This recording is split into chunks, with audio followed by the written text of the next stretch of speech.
ಹೀರೇನ ನೀನುಂಟು ಹಾಸ್ಲಿಕ್ಕಿದ್ರು ಹೊದಿಲಿಕ್ಕಿಲ್ಲ, ಹೊದಿಲಿಕ್ಕಿದ್ರೆ ಹಾಸ್ಲಿಕ್ಕಿಲ್ಲ, ಕುಡಿಲಿಕ್ಕಿದ್ರೆ ತಿನ್ಲಿಕ್ಕಿಲ್ಲ, ತಿನ್ಲಿಕ್ಕಿದ್ರೆ ಕುಡಿಲಿಕ್ಕಿಲ್ಲ.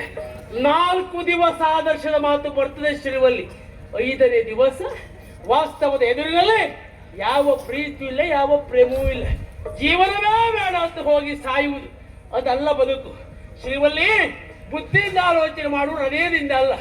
ಅರಮನೆಯಲ್ಲಿ ನಮ್ಮ ಇರುವವರೆಗೂ ಸರಿಯಾದಂತಹ ಸ್ಥಾನ ಸಿಗಬೇಕು ಅಂತ ಆದ್ರೆ ಮಾಧ್ಯಮ ಈ ಸಟ ಅವನ ಕೈಯಲ್ಲಿ ಏನೂ ಆಗುವುದಿಲ್ಲ.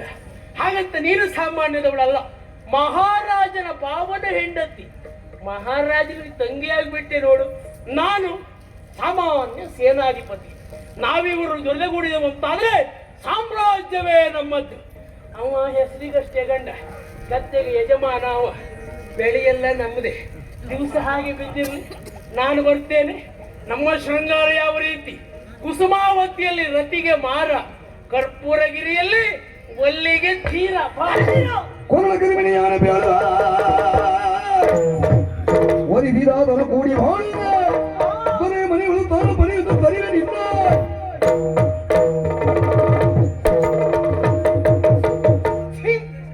ಪ್ರೀತಿಸಿದವಳಿಗೆ ಬಾಳು ಕೊಡ್ಲಿಕ್ಕಾಗ್ಲಿಲ್ಲ. ಇಂತಹ ಬಂಡು ಬಾಳೋದಕ್ಕಿಂತ ಹೋಗಿ ಅಲ್ಲ ಸಾಯುವುದಿಲ್ಲ. ಇದನ್ನು ಏನಂತ ಭಾವಿಸಿಕೊಂಡಿದ್ದೀಯ? ಕರಿಮಣಿ ಅಂತ. ಇದ್ರ ಯೋಗ್ಯತೆ ನಿನಗೆ ಗೊತ್ತುಂಟು. ಯಾಕೆ? ಈ ಲೋಕದಲ್ಲಿ ಹೆಣ್ಣಾದವಳಿಗೆ ಒಂದು ಸ್ಥಾನಮಾನ ಸಿಗಬೇಕು ಅಂತಾದ್ರೆ ಅದಕ್ಕೆ ಮುಖ್ಯ ಕಾರಣವೇ ಈ ಮಾಂಗಲ್ಯ. ಓಹೋ, ಹೆಣ್ಣಾದವಳೊಬ್ಬಳು ಗೃಹಿಣಿ ಅಂತ ಕರೆಸಿಕೊಳ್ಬೇಕಾದ್ರೆ ಅದಕ್ಕೆ ಕಾರಣವೇ ಈ ಮಾಂಗಲ್ಯ. ಹೆಚ್ಚೇಕೆ ಹೆಣ್ಣೆನ್ನುವಂತಹ ತೋಟಕ್ಕೆ ಭದ್ರವಾದಂತಹ ಬೇಲಿ ಯಾವುದು ಕೇಳಿದ್ರೆ ಅದೇ ಈ ಮಾಂಗಲ್ಯ. ಇದು